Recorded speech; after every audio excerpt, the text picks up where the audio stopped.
Hello friends, आपल्या सर्वांची आवडती मालिका लपंडाव या मालिकेच्या आजच्या मंगळवार 28 जुलैच्या एपिसोडमध्ये एकानंतर एक धमाकेदार ट्विस्ट आले आहेत.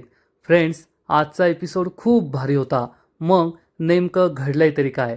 तर आजच्या एपिसोडमध्ये सखीला कबीरचं संपूर्ण सत्य कळालंय की कबीर आणि ती लहानपणी एकमेकांचे बेस्ट फ्रेंड होते. दोघे राधाकृष्ण बनायचे आणि देवदत्ताचा खून मनस्विनीने केला होता हे सत्य सुद्धा सखीला कळून चुकलंय. परंतु सखीने एक खूप मोठी चूक केली. सखी जेव्हा किर्लोस्करांच्या घरी आली तेव्हा दरवाजा मनस्विनी बनलेल्या तेजस्विनीने उघडला होता आणि ही गोष्ट तिने पाहिली होती.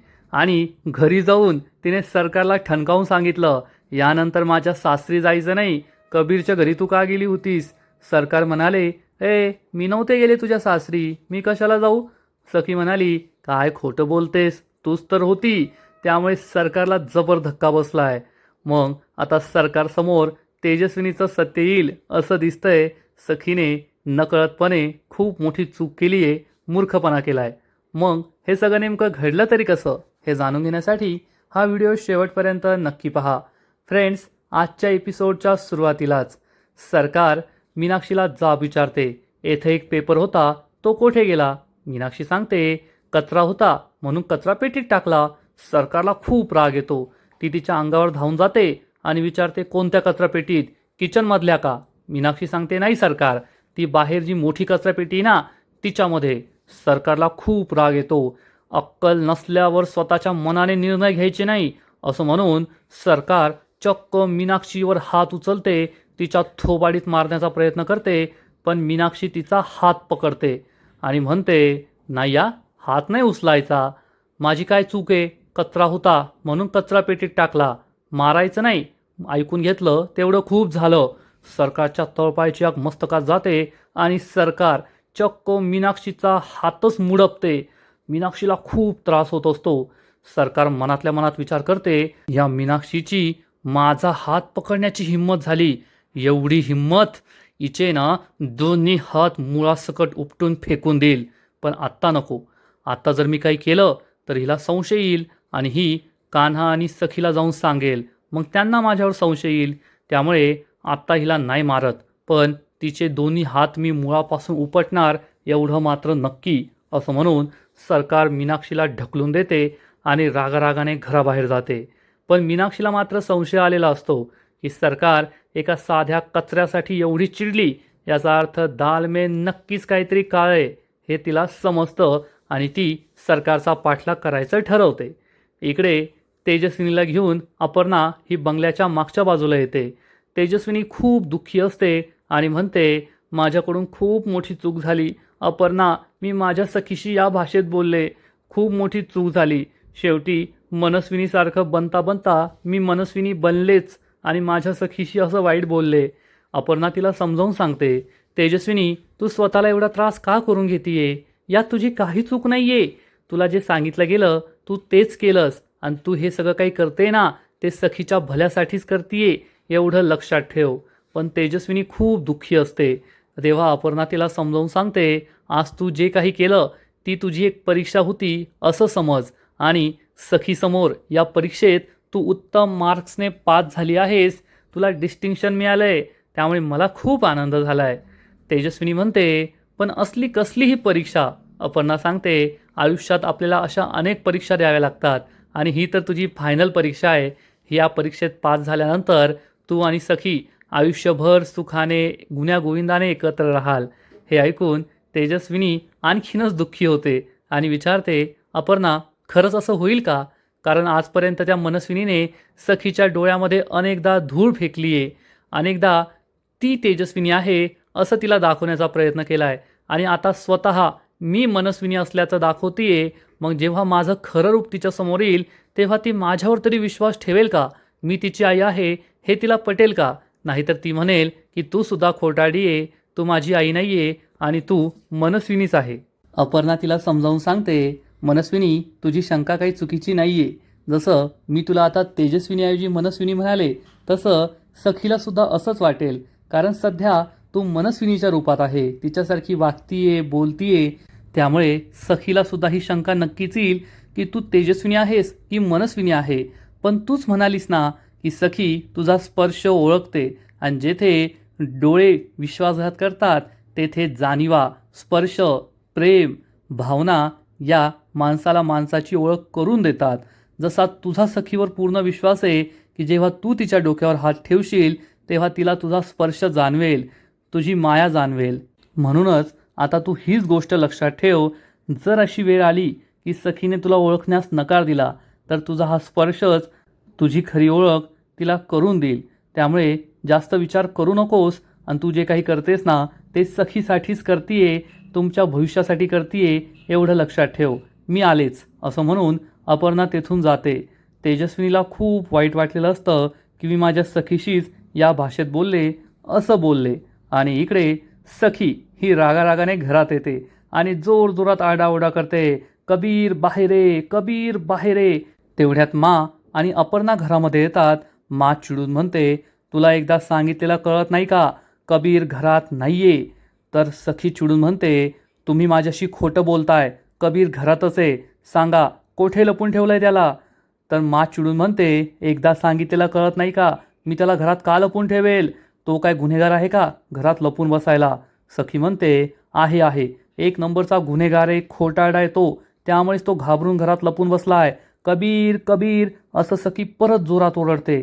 अपर्णा पुढे येते आणि म्हणते, सखी आमच्यावर विश्वास ठेव, कबीर घरात नाहीये आणि तो कोठे गेलाय हे आम्हाला सुद्धा माहीत नाहीये. सखी म्हणते, ठीक आहे, तुम्ही म्हणताय, माझा तुमच्यावर पूर्ण विश्वास आहे. हे ऐकून मा खूप चिडते आणि म्हणते, वा रे वा, मी सांगितलं तेव्हा पटलं नाही, पण सासूने सांगितलं लगेच पटलं, खरं वाटलं. सखी म्हणते, कारण त्यांच्या डोळ्यात आहे ना मला एक खरेपणा जाणवतो, जो तुमच्या कबीरच्या डोळ्यात नाहीये. डोळ्यात डोळे घालून तो नेहमी माझ्याशी खोटं बोलत आलाय, याआधीसुद्धा खोटं बोललाय आणि आजसुद्धा खोटं बोलतोय. हे ऐकून मा खूप चिडते आणि म्हणते, बस झालं, कबीरबद्दल मी काहीही ऐकून घेणार नाहीये. तर सखी चिडून म्हणते, असं का, ठीक आहे, मग कबीर नाही उत्तर देऊ शकत, मग तुम्ही माझ्या प्रश्नांची उत्तरं द्या. असं म्हणून सखी तिला जे 2 फोटो सापडले होते ते 2 फोटो मा आणि अपर्णाला दाखवते आणि त्यांना जाब विचारते. या 2 फोटोंचा जाब मला विचारायचा आहे, या 2 फोटोंचं सत्य मला जाणून घ्यायचं आहे. हा पहिला फोटो ज्यामध्ये मी आणि कान्हा दोघे राधाकृष्ण बनलो आहोत, आणि हा दुसरा फोटो ज्यामध्ये माझे बाबा राघव कामत आणि कान्हाचे बाबा हे दोघे एकत्र आहेत. त्यांचा काय संबंध होता, माझा आणि कान्हाचा काय संबंध होता, या फोटोंचं सत्य काय आहे ते मला जाणून घ्यायचं आहे. अपर्णा आणि मला खूप टेन्शन येतं की सखीला हे फोटो कसे काय सापडले. सखी खूप चिडलेली असते आणि देवदत्तच्या फोटोकडे पाहून म्हणते, जेव्हा मी या घरात पहिल्यांदा आले, जेव्हा मी हा फोटो पहिल्यांदा पाहिला, कबीरच्या बाबांना पहिल्यांदा पाहिलं, तेव्हाच मला वाटलं होतं मी यांना आधी कधीतरी पाहिलंय, यांना भेटलीये, या घरात मी आधी कधीतरी येऊन गेलीये, पण मला काहीच आठवत नव्हतं. आणि आज मला माझ्या सगळ्या प्रश्नांची उत्तरं हवी आहेत. अपर्णा आणि मा तिच्याकडे पाहत असतात. अपर्णा विचारते, सखी खरंच तुला काही आठवत नाहीये का. सखी सांगते, नाही, मला नाही आठवते, मला काहीच कळत नाहीये. आता तुम्हीच मला माझ्या प्रश्नांची उत्तरं द्या. माझ्या बाबांचा आणि कान्हाच्या बाबांचा काय संबंध होता, माझं आणि कान्हाचं लहानपणी काय नातं होतं, मी या घरी यायचे का, आपल्या 2 कुटुंबाचा काय संबंध होता, मला काहीच आठवत नाही, काहीच माहीत नाहीये. अपर्णा उत्तर देत नाही तर मा सुद्धा तोंड फिरवते आणि देवदत्तच्या फोटोकडे पाहत राहते. सखीला असं वाटतं की मा आत्ता काही बोलतील, नंतर काही बोलतील, पण मा काहीच बोलत नाही. सखी खूप चिडते, मा जवळ जाते आणि विचारते, काय झालं, आत्ता तुम्ही पाठ का फिरवली आहे, तुम्हाला सुद्धा माझ्या प्रश्नांची उत्तरं द्यायची नाही आहेत का. मी कबीरला बोलले तेव्हा तर तुम्हाला खूप राग आला, पण आता तुम्ही कबीरसारखंच वागताय, तुमच्याकडे सुद्धा माझ्या प्रश्नांची उत्तरं नाही आहेत का. मा काहीच बोलत नाही. सखी खूप दुःखी होते आणि म्हणते, या फोटोमध्ये तुमच्या मुलाबरोबर जी व्यक्ती आहे ना, ते माझे बाबा आहेत, राघव कामत. मी त्यांच्यावर जीवापाड प्रेम करायचे, पण त्यांचं प्रेम मिळण्याआधीच ते हे जग सोडून गेले. आणि त्याच दिवशी माझी सख्खी आई ही सुद्धा बदलली, तिने तिच्यापासून मला दूर केलं.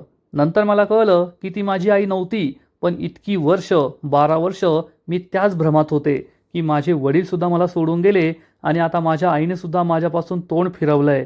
त्याच दिवशी माझ्या आयुष्यातलं प्रेम संपलं आणि मग माझ्या आयुष्यात कान्हा आला. मला असं वाटलं की माझ्या आयुष्यात कान्हा परत आलाय, याचा अर्थ माझं प्रेम परत आलंय. त्याने मला खरंच खूप प्रेम दिलं. मी त्याच्या प्रेमात वाहवत गेले. खूप खुश होते मी. मला असं वाटलं देवाने माझ्या बाबांना तर माझ्यापासून दूर केलंय, पण त्यांच्या एवढंच प्रेम करणारा कान्हा माझ्या आयुष्यात पाठवलाय. मी माझ्या बाबांच्या जागी त्याला पाहत होते. त्याच्यावर तेवढंच प्रेम करत होते. माझ्या बाबांचे कपडे मी त्याला दिले होते. परंतु नंतर मला कळलं की हा तर एक नंबरचा खोटारडा आहे, विश्वासघातकी आहे. त्याचं माझ्यावर प्रेम नाहीये, फक्त माझ्या पैशांसाठी तो माझ्या आयुष्यात आलाय. त्याला संपत्तीचा हव्यास आहे. हे सगळं ऐकून आणि अपर्णाला खूप वाईट वाटतं. सखी सांगते, पण आता मी त्या कान्हाला सोडणार नाहीये, कारण तो एक नंबरचा खोटारडा आहे. त्याचं सगळं सत्य मला कळालंय, तरीसुद्धा आत्ताही तो माझ्याशी लपंडाव खेळतोय, माझ्याशी खोटं बोलतोय. हे असं तेव्हाच होतं जेव्हा आईबापाचे संस्कार कमी पडतात. माझा काकूंवर पूर्ण विश्वास आहे.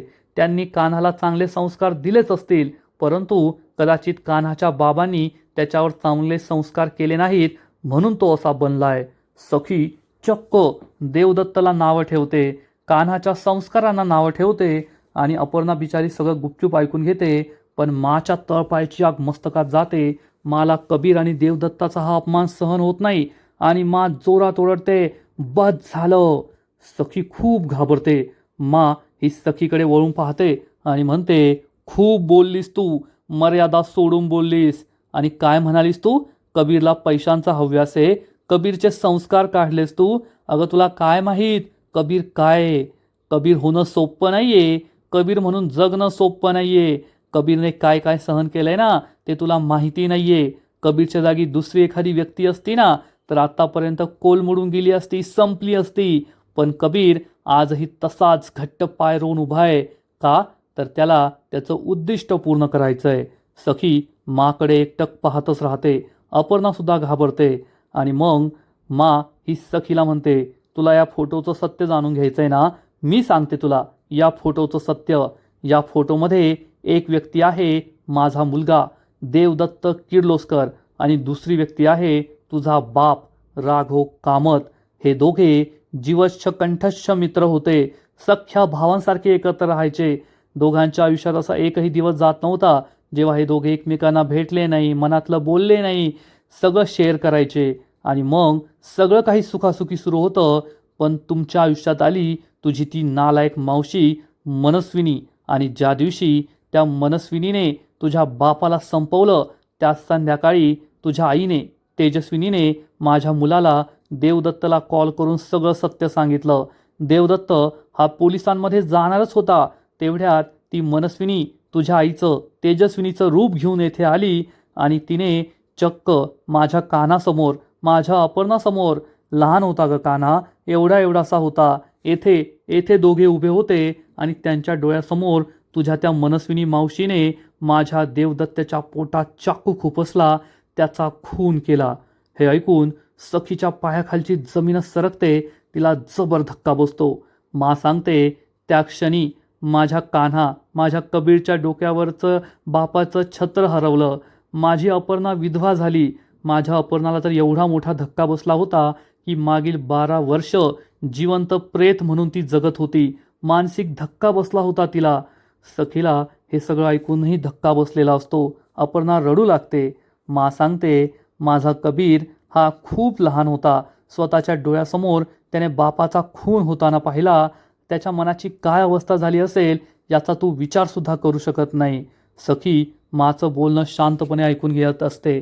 मा सांगते, त्यानंतर माझ्या कबीरचं बालपण तेथेच थांबलं. तो कधी मोठाच झाला नाही. मग मी या घरात आले, पण तोपर्यंत सगळं संपलेलं होतं. माझा देवदत्त या जगातून गेलेला होता. माझ्या कबीरचं बालपण संपलेलं होतं. माझी अपर्णा जिवंत प्रेत बनली होती. सखीला खूप वाईट वाटतं आणि मग सखीला आठवतं की कान्हाने या घरात आल्यावर तिला सांगितलं होतं की मागील 12 वर्ष माझ्या आईला एक मानसिक धक्का बसला होता, पण जेव्हा तुम्ही तिला भेटला तिला एक नवीन उमेद मिळाली आणि ती या धक्क्यातून बाहेर पडली. जी गोष्ट इतकी 12 वर्ष डॉक्टर, त्यांचा इलाज, औषधं गोळ्या करू शकले नाही, ती गोष्ट तुमच्या एका प्रेमाच्या स्पर्शाने तुमच्या एका मिठीने करून दाखवली हे सगळं सखीला आठवतं आणि सखी ही अपर्णाकडे पाहते. अपर्णा रडत असते. मा सांगते, तुला माहीत नाहीये की त्यानंतर काय घडलं. माझा एवढासा छोटासा कान्हा तो कसा लहानचा मोठा झाला, कसा जगला. त्याचं बालपण हे तेथेच संपलं होतं. बापाच्या छत्राशिवाय जगणं कसं असतं हे तुला सुद्धा माहिती आहे. पण त्या बापाचा स्वतःच्या नजरेसमोर खून झालाय आणि त्या बापाचा खून कुणी केलाय हे माहीत असताना जगणं आणि आईच्या प्रेमाशिवाय जगणं हे तुला नाही कळणार. सखी खूप दुःखी होते. अपर्णाकडे पाहते आणि अपर्णा सांगते, मला तर माझ्या कबीरचं बालपण आठवतच नाही, कारण तेव्हा मी मानसिक धक्क्यात होते. मी काय करतीये, कशी जगतीये हे माझं मलाच कळत नव्हतं. परंतु मा तेव्हा खंबीरपणे उभ्या राहिल्या. त्यांनी मला सांभाळलं, कबीरला लहानचं मोठं केलं, शिकवलं, त्याला इतकं समंजस गुणी बनवलं. हे सगळं मामुळे शक्य झालं, नाहीतर मी पार कोलमडून गेले होते. जर मा आमच्या आयुष्यात नसत्या ना तर हे सगळं कधी घडलंच नसतं. आणि मग मा सखीला सगळ्यात मोठं सत्य सांगते आणि म्हणते, तुला काय वाटतं कबीर तुझ्या आयुष्यात का आला? तुझ्या संपत्तीसाठी नाही. तो तुझ्या संपत्तीसाठी तुझ्या आयुष्यात नाही आला, तर तो एक उद्दिष्ट घेऊन तुझ्या आयुष्यात आला. कारण लहानपणापासून मी त्याच्यामध्ये ती आग धगधगत ठेवली की त्याला त्याच्या बापाच्या खुनाचा बदला घ्यायचा आहे, सूड घ्यायचा आहे, मनस्विनीला बर्बाद करायचं आहे. हा त्याचा सूड आहे. त्यासाठी तो तुझ्या आयुष्यात आला, तुझ्या पैशांसाठी नाही आला. आणि तुझा हा सगळ्यात मोठा गैरसमज आहे, तो मी दूर करते. चल माझ्याबरोबर.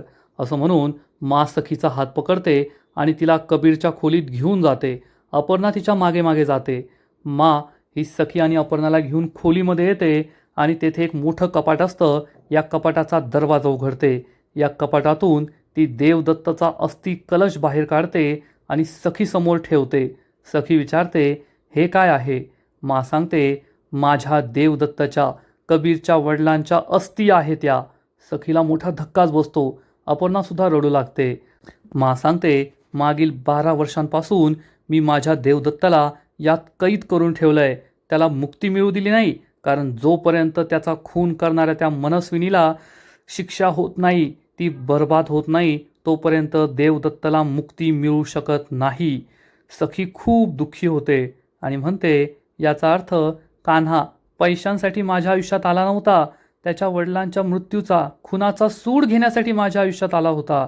मा ओढून म्हणते, हो, कारण कान्हाच्या नावावर एवढी प्रॉपर्टी आहे ना की जळता जळणार नाही. आयुष्यभर जरी त्याने जाळली ना तरी जळणार नाही, एवढा पैसा आहे त्याच्या नावावर. आणि तुझी संपत्तीसाठी का तो तुझ्या आयुष्यात येईल? तो फक्त त्याच्या बापाचा बदला घेण्यासाठी, बापाच्या खुनाचा बदला घेण्यासाठी तुझ्या घरात आला, तुझ्या आयुष्यात आला. त्याने तुझ्याशी लग्न केलं. हे ऐकून सखीला जबर धक्का बसलेला असतो. आणि मग अपर्णा ही सखीला सांगते, सखी, माने तुला जे काही सांगितलंय ते अर्ध सत्य आहे. मी तुला पूर्ण सत्य सांगते, जे तुला माहीत नाहीये आणि तू जाणून घेणं खूप महत्त्वाचं आहे. माने तुला फक्त देवदत्त आणि राघव भाऊजींच्या फोटोबद्दल सांगितलंय. आता मी तुला तुझ्या आणि कान्हाच्या या बालपणीच्या फोटोबद्दल सांगते. ते सत्य तुला सांगते, जे जाणून घेणं तुझ्यासाठी खूप महत्त्वाचं आहे. सखी आपल्या या बालपणीच्या फोटोजकडे पाहते, ज्यात कान्हा आणि सखी हे दोघे राधाकृष्ण बनले आहेत आणि या फोटोकडेच ती पाहत राहते. आणि इकडे आपला बिचारा कान्हा हा वकिलांच्या ऑफिसमधून सरळ सरळ एका कॅफेमध्ये येऊन बसतो. तेथे त्याला वेटर पाणी आणून देतो. कान्हा पाणी पितो आणि त्याच्याकडची बॅग असते, या बॅगमधून पेपर्स बाहेर काढतो. हे पेपर्स असतात डिवोर्स पेपर, घटस्फोटाचे पेपर्स. आणि कान्हाला आठवतं की सखीने सुद्धा असेच घटस्फोटाचे पेपर्स बनवून आणले होते, पण कान्हाने तिच्यासमोर ते फाडून टाकले होते आणि तिच्याकडे 1 महिन्याची मुदत मागितली होती. पण आज ती मुदत संपली आहे आणि सखीला तो आपल्या प्रेमात नाही पाडू शकला. कान्हा हे पेपर्स उघडून पाहतो. तेथे त्याला सही करायची असते, पण त्याची हिंमतच होत नाही. कान्हा हा कसाबसा हिंमत एकवटतो आणि या घटस्फोटाच्या पेपर्सवर सह्या करतो. पण त्याला खूप वाईट वाटतं. कान्हा रडू लागतो. बॅकग्राऊंडमध्ये दुःखद गाणं सुरू असतं आणि कान्हाच्या चेहऱ्यावर हे दुःख स्पष्ट दिसत असतं. कान्हा हा सखीबरोबर घालवलेले सगळे क्षण आठवतो. वटपौर्णिमेच्या रात्री तिच्याबरोबर केलेला डान्स, मग तिच्या पायात घातलेले पैंजण हे सगळं कान्हाला आठवतं आणि कान्हा म्हणतो, काहीतरी तुटलंय, काहीतरी संपलंय. सखी मॅडम, मला असं वाटायचं आपल्या दोघांचं हे नातं आयुष्यभराचं आहे. आपली नाळ जोडली गेली आहे. आता आपल्याला कुणीच वेगळं करू शकत नाही. पण आज सगळं संपलं. सणा कायमचे संपले. आपण दोघे एकमेकांपासून कायमचे वेगळे झालो आहोत. कान्हा खूप इमोशनल होतो, रडू लागतो. हे सगळं त्याला सहनच होत नाही. आज मी सखीला घटस्फोटाचे पेपर सह्या करून देतोय. सखीने यावर सह्या केल्यावर आम्ही कायमचे वेगळे होणार हा विचारच त्याला सहन होत नाही. पण तो स्वतःला सावरतो. हे पेपर्स आपल्या बॅगमध्ये ठेवतो, कसाबसा उठतो आणि घराकडे यायला निघतो. कारण आता आपल्याला हे पेपर्स सखीला द्यायचे आहेत हे त्यालासुद्धा माहीत असतं. कान्हा खूप निराश असतो आणि इकडे सरकार तिच्या बंगल्याच्या आवारात येते आणि तेथे एक डस्टबिन ठेवलेली असते. आता मीनाक्षीने तिला सांगितलं आहे की या डस्टबिनमध्येच मी तो पेपर फेकला आहे. सरकार या डस्टबिनजवळ येते. तिला खूप किळस वाटते. आता या डस्टबिनमध्ये मी हात घालणार का? पण मला तो पेपर मिळवायचा असेल तर हे करावंच लागणार असा विचार करून सरकार डस्टबिनमध्ये हात घालण्याचा विचार करत असते. तेवढ्यात मीनाक्षी तेथे येते. ती सरकारच्या गाडीच्या मागे लपते आणि सरकारचं हे काय सुरू आहे ते पाहण्याचा प्रयत्न करते. सरकार तेथे एक मनी प्लांट असतो त्याचं पान तोडते आणि या कचरा पेटीवरचं झाकण बाजूला करते आणि झाकण बाजूला करताच तिच्या नाकामध्ये या कचऱ्याचा दुर्गंध येतो. आता असा कोणता कचरा टाकलाय ज्याचा एवढा दुर्गंध येतोय हे सरकारलाच माहीत. मीनाक्षी हे सगळं पाहते आणि विचार करते, ज्या बाईला कचरा हा शब्दच आवडत नाही ती बाई आज चक्क कचरा पेटीत हात घालतीये. याचा अर्थ नक्कीच काहीतरी महत्त्वाचं असेल हे मीनाक्षीला समजतं. सरकार कसंबसं स्वतःला समजावते, मनस्विनी हे तुला करावंच लागणार आहे. हे तुझ्या भविष्यासाठी खूप महत्त्वाचं आहे. आणि कसंबसं आपल्या नाकाला तोंडाला साडी लावत सरकार या कचरा पेटीमध्ये हात घालते आणि कचरा इकडचा तिकडे करून तो पेपर शोधण्याचा प्रयत्न करते. मीनाक्षीला जबर धक्का बसतो. सरकार स्वतः कचरा पेटीत हात घालतीये याचा अर्थ काहीतरी खास असलं पाहिजे, काहीतरी मोठं रहस्य आहे हे मीनाक्षीला समजतं आणि मीनाक्षी हे सगळं गुपचूप पाहत असते. इकडे अपर्णा ही सखीला घेऊन बाहेर येते आणि सखीला म्हणते, मी तुला सगळं सत्य सांगते. अपर्णा विचारते, पण काकू मला काही कळतच नाहीये. कान्हा आणि मी लहानपणी एकत्र खेळायचो का? मग आमचा असा हा राधाकृष्णाचा फोटो कसा काय? तर अपर्णा तिला सांगते, तुम्ही दोघे लहानपणी बेस्ट फ्रेंड होता. दिवसभर भांडायचा आणि त्यानंतर लगेच एकमेकांबरोबर खेळायला लागायचा. तुझं माझं जमेना आणि तुझ्याशिवाय करमेना अशी तुमच्या दोघांची गत होती.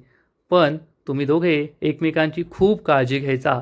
मैत्रीपेक्षा सुद्धा तुमचं जास्त नातं होतं.